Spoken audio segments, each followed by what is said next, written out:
This week we're going to try something a little different in the straight-ahead animation world, rotoscoping. The technique popped up in the early 1900s when Max Fleischer? Anywho, the man with the plan right here created a machine that allowed him to animate over top still frames from a live-action movie. This guarantees realistic timing, because the camera just clicks away at a constant speed, so wherever your model is at the moment will always be accurate when translated into a drawing. Now, of course, this means that your first pass is limited to what a person can do in real life, or a horse, dog, etc., but who's to say that these drawings can't be embellished later on? So, with a few takes, I got a nice recording of myself, spliced it up a bit in Movavi, and away we go! So instead of doing all the thinking about the key poses in the planning stage like I usually do, this time I did all of that thinking while I was recording myself with my phone in my chair, trying out different actions, different ways of getting up, etc., until I settled on one that I actually liked.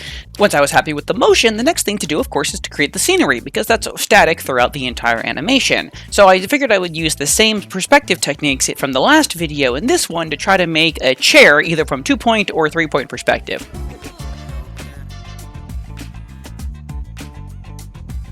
Now, surprising absolutely nobody, I was struggling a little bit to figure out how I wanted to construct this chair when I realized, Crow, you're supposed to be doing this as a rough sketch drawing. It's a first pass style. Stop obsessing over the way the chair looks. Just doodle something up and move on with your life. You got things to do.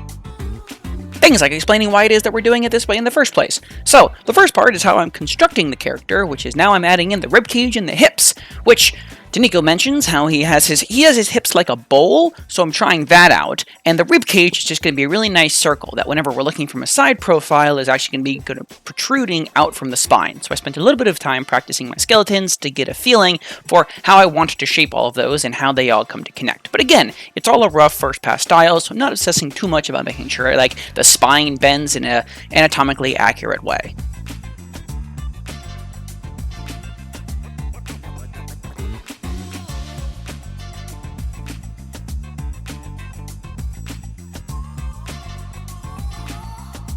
As for the animation style, I've already explained in the intro how I'm using rotoscoping and Movavi on my laptop in order to break down the actual raw footage into a frame-by-frame section.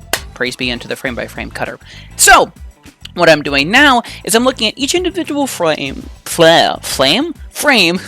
clicking them back and forth to see which are the parts of the body that move, how far they move. I'm actually focusing on the joints specifically, and you'll notice at this point that the major movers right now are the knees, the feet, and the shoulders as the back slides down.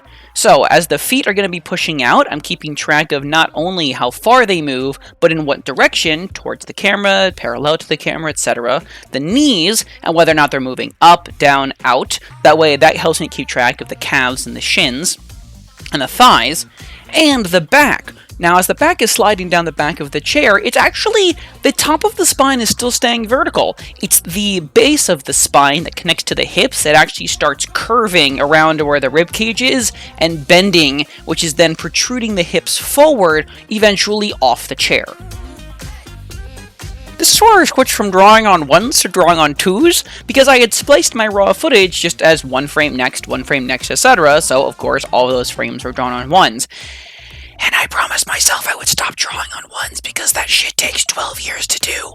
So, took a second, cut away every other frame from my raw footage, cut away every other frame that I've drawn so far, and then began drawing everything on ones and then extending each frame to twos.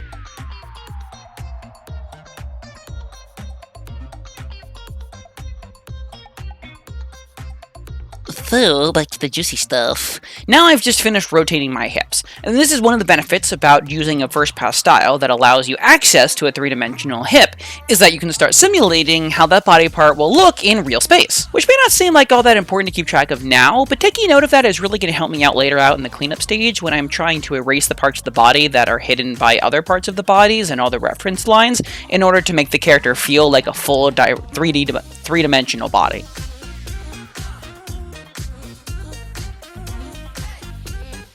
See, while the legs are now being pulled in, which is prepping my body to push itself up out of the chair, the arms actually have this really interesting mechanical thing going on, where if you look at the arms of the chair in relation to the position of my torso, or torso to the position of them, anyways, as I'm sliding down, it actually pushes my upper arm up against the arms of the chair, which in turn pushes my hands up into the air. My right arm is now going to be going in front of my face, and my left arm is going to be coming up into null space here. All of which is completely reactionary because I wasn't planning on using my hands to help myself get up. All of that work is being done, as you can see, where my feet and my toes are prepping myself to be pushed upward. My arms are just sort of chilling there.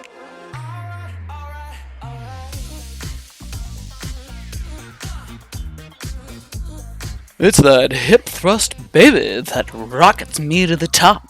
And while we're enjoying this masculine propelling motion of mine, I like to take a point to look at the legs, which is the hardest thing to keep track of from an animation perspective, because I had to remember how long the thighs and the shins were, even though they actually get shorter drawing-wise because the perspective here is being pointed at the camera. So I ended up redrawing these a lot, both while I get to future frames, then going back and redrawing, etc., to find a nice happy medium, because the extension that the leg does while I'm standing up isn't just, the legs joint at the knee collapsing and expanding, but actually it looks like the shins and thighs actually become longer lines, which is me not only trying to, again, keep track of perspective, but also the height of the character. I have to make sure that this standing up, he's as tall as he would be when he was sitting down. So I'm going all the way back to the beginning to make sure that my leg lengths end up being the same at the beginning, middle, and end.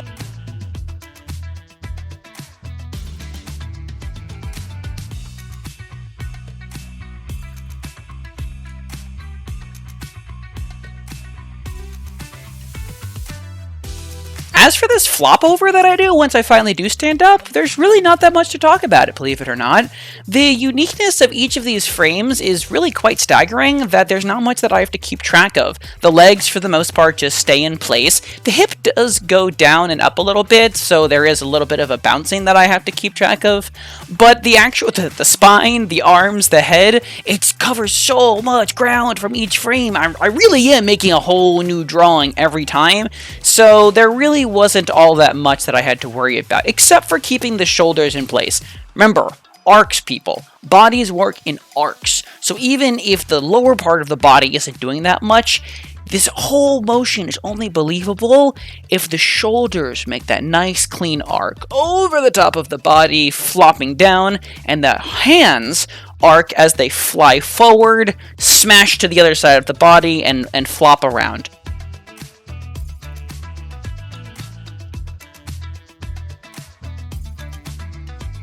And just like with the jumping over the gap exercise, I caught myself getting a little bit too obsessive about making sure that all of my rough lines were nice and accurate as I'm going from drawing to drawing. Let me tell you, ain't nothing like a little bit of hangry to get your ghiblis going. It's like, nope, I gotta get this finished. Gotta go draw, fast, loose, come on, get it over with. I need some fucking soup. I need some soup. Full belly. So, real quick right here, I'm just finishing up the chair, and I have to make it so that... I'm fixing the chair to make it a little bit more of a solid object, and also the left arm of the chair wasn't actually meeting with the left arm of the character, so then I'm just scrolling through the frames to make sure that all of that matches up before I finally get to the cleanup stage. Which probably looks like a complete jittering mess from your perspective, so let me just quickly explain what's going on here. I'm using the paintbrush tool and making it white so that way I can paint over all of the lines that I don't want. That was the only version of cleanup that let me both change all of the layers at once, because the paint's just the topmost layer, it takes priority when the whole file compresses, and two, because I can change the size of the paintbrush, it let me fine-tune which specific lines I actually wanted to get rid of over all of the layers. So the spine behind the character's torso, the chair behind his head, and, for example, the torso behind the arm of the chair, because now that that's no longer see-through, the chair feels more believably solid and real.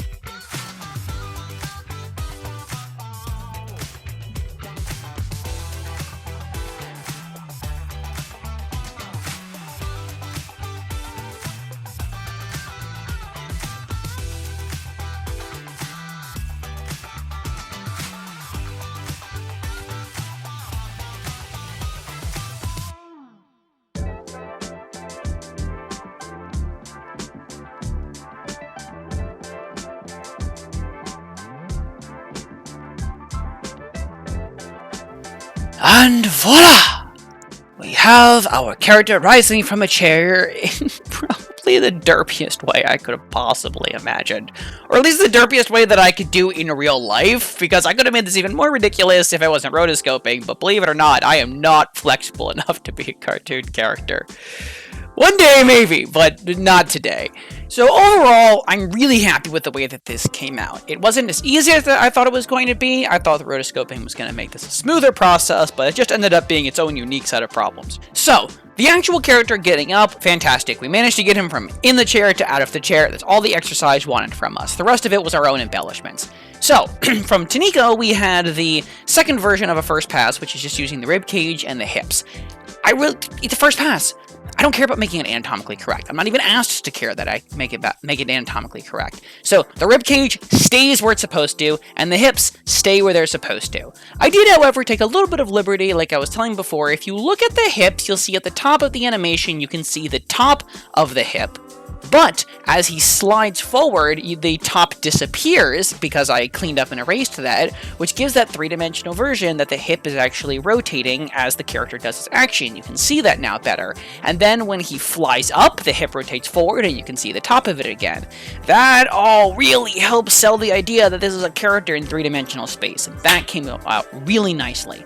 So, with all of that being said, again, this one is totally a resounding success, and I really hope that you all enjoyed having this at 6,000% speed, man! This is awesome, and I'm definitely going to be doing this for future videos. I think I can get everything done, one exercise per week, and have all of the footage be in one video, which would be really, really cool. Easy for you to digest, easy for me to make. So, with that, thank you very much for joining me, and I hope you all have yourselves a wonderful however long. Also, the timestamp below is a little bit longer than the one in the video because I added in my splicing time for my reference footage. Every step of the way counts, so it's all tallied below. So again, thanks for tuning in, and feel free to send me your version of this exercise for a chance to be in a future video.